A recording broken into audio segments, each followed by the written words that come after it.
kenn ci ñun du dugg aljanna yowmal qiyaama lu dul yàlla dala laaj ci sa njaboot say doom. ma insisté bu baax wallahi nañu teel a jóg ci suñu njaboot képp ku am doom jamono ji ñu nekk tiit ak foo mën a ne waaye rawatina ñi nekk Europe Occident ñi nekk États-Unis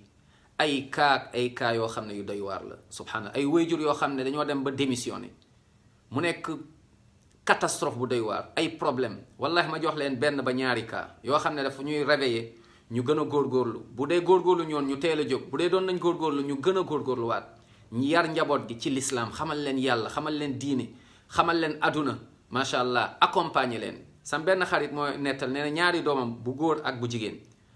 war a am ay 13 14 ans jóge école doom ji dañ ko jox ku góor ki ngeen jéggal ma préservatif lañ ko jox